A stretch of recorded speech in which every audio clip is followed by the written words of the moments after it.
Hello and welcome to Final Studio.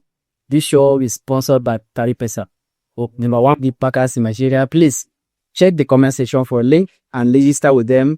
They have the best odds in the market. Don't forget to use our promo code FWZOR. Nasarawa United will be hosting Kano Pillars tomorrow at Lafia Township Stadium.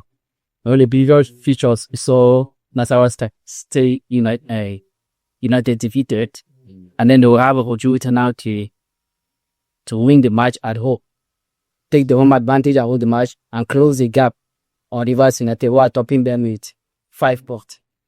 How do you see the fixtures?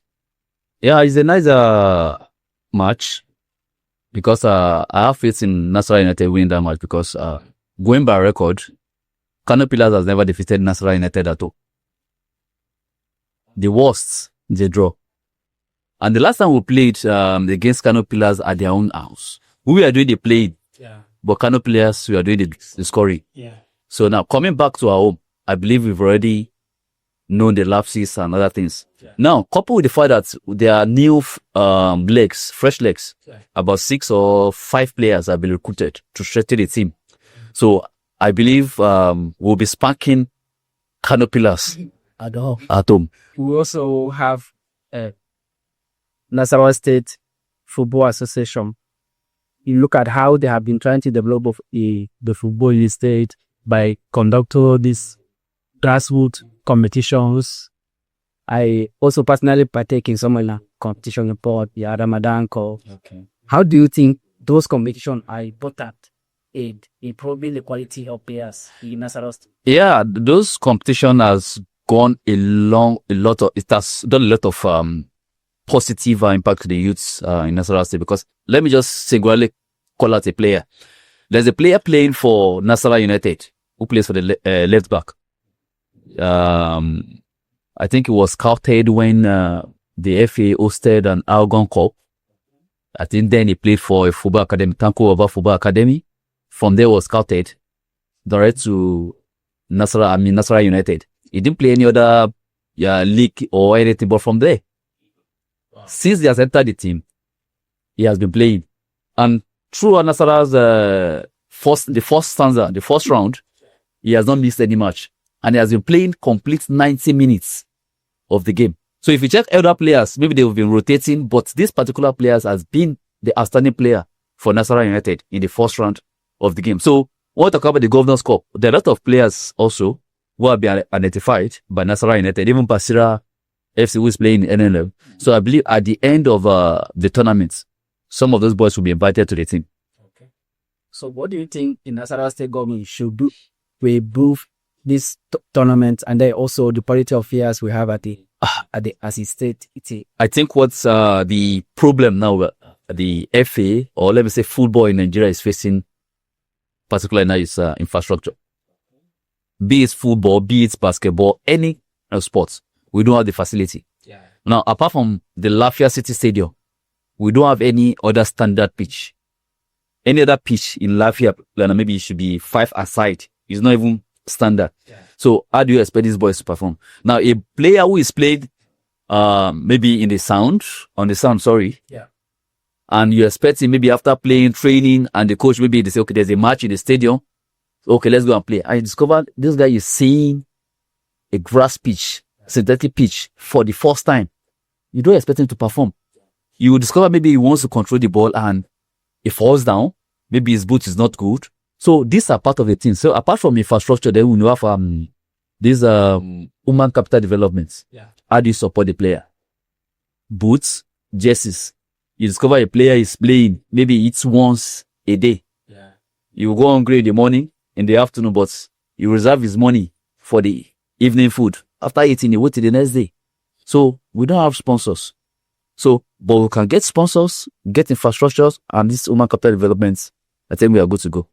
So how do you think that the media will play a role in paying or attracting the sponsors to Nasarawa State government, and especially the Nasarawa State football team, both the female and the what role do you think the media should play?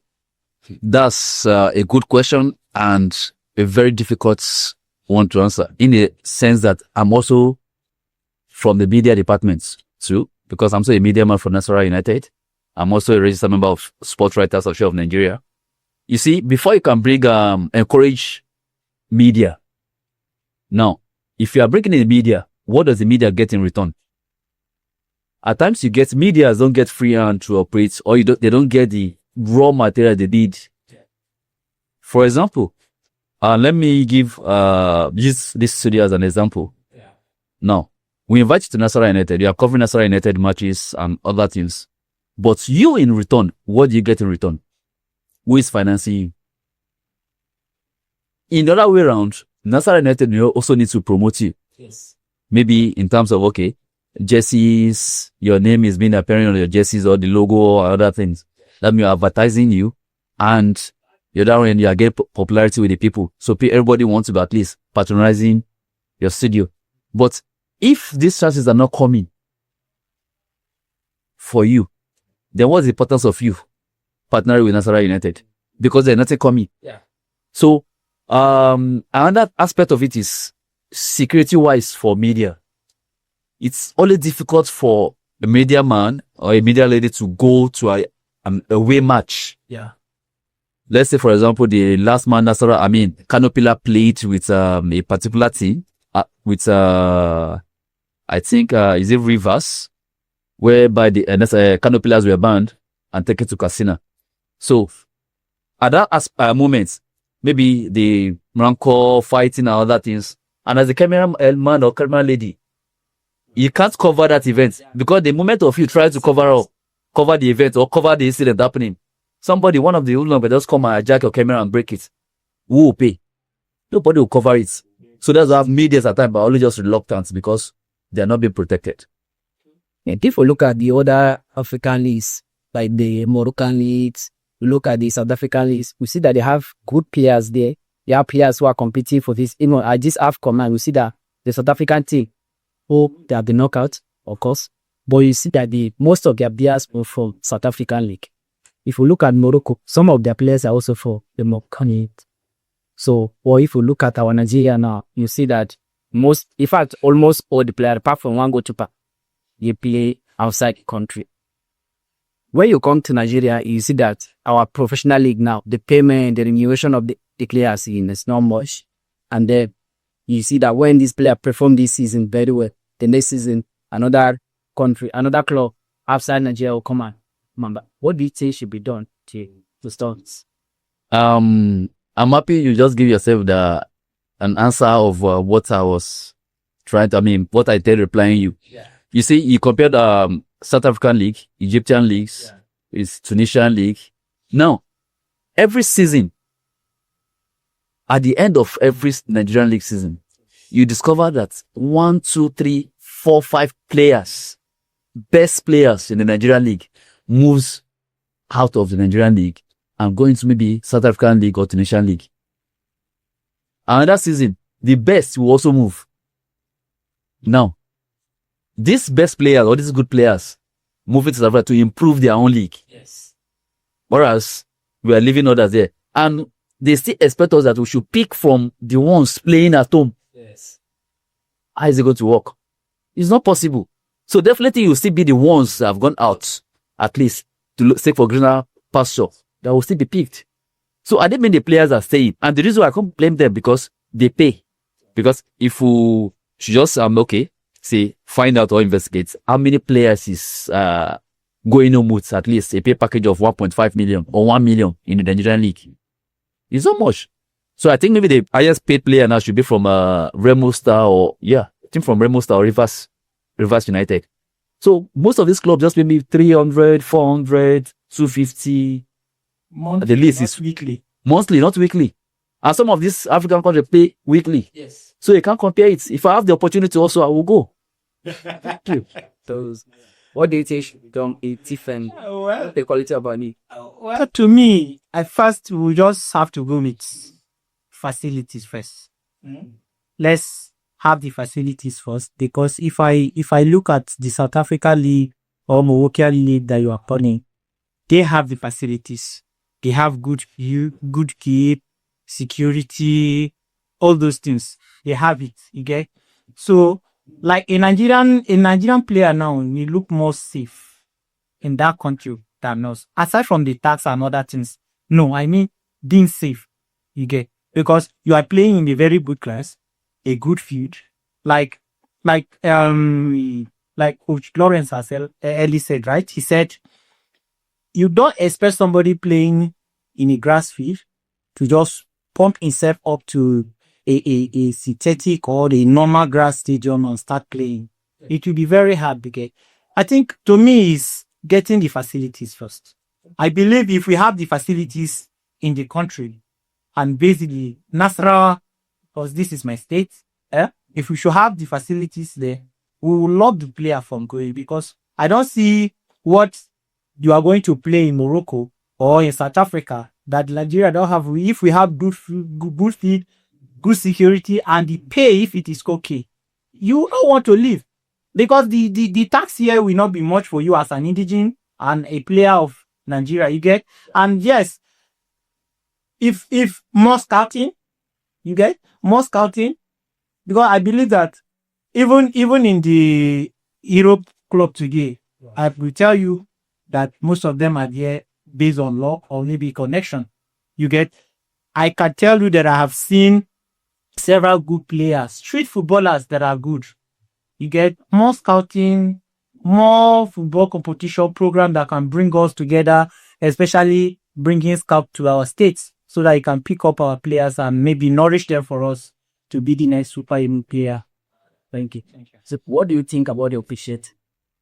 For the match, Nigeria match against Morocco. No, officiating between in Nigeria Nigeria League.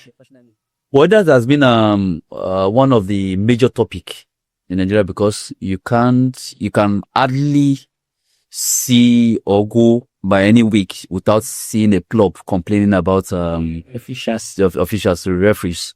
But I think thank God the league management body have trying their best to make sure they are managing all these issues, because week in, week out you always see, because even when with VAR, we see have errors. Talk more of woman.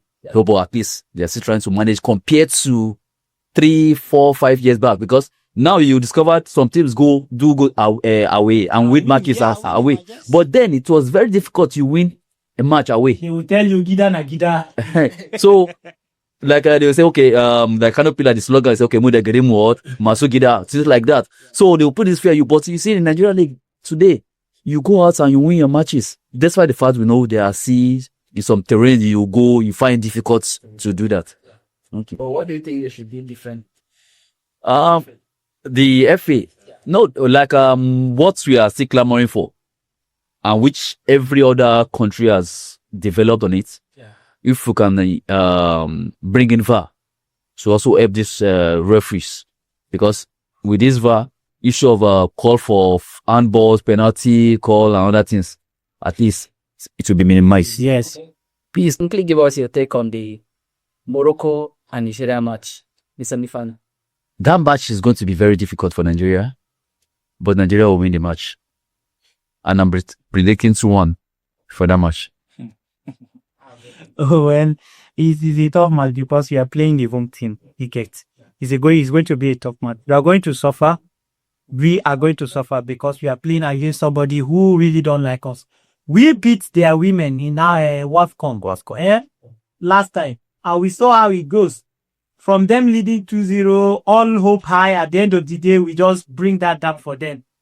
Tell them, my friend, drop your shoulder. We are here. This is Falcons. You tell them to drop their shoulder. So I think it's going to be a very tough match for us. But then we are going to suffer. But I don't see anything bad because we are still going to be. Because all eyes are going to be on that match. Morocco, all the Western countries, they are all going to be watching that match. They should be careful whatever they do, because the last match they blew against Morocco and Cameroon, I still tell you today, I don't think the referee was paid yet. The VAR, they are not paid yet. So I think Nigeria is going to be very different. So what's your final message to be Nasarawa State government, the FA, and the fans? In a nutshell, just for us to encourage supporters of Nasarawa United to come out in mass to support Nasarawa United, and not to come to the stadium and support Kano Pillars, because most of our fans will come to the stadium. We are fond of doing that. We are fond of doing that. So we are urging them to come and give full support to Nasarawa United. Also to the state governments, what we need is financial support. This infrastructure we're talking about, or whatever it is to support the players, whichever the sport is, football, whatever it is, we need government support. So I'm also going to thank our governor, Engineer Ibsley. He has been trying a lot.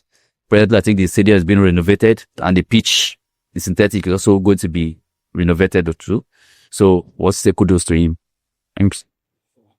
Please don't forget to follow us on all social media platforms at Banner Studio. Also subscribe to our YouTube channel. Thank you.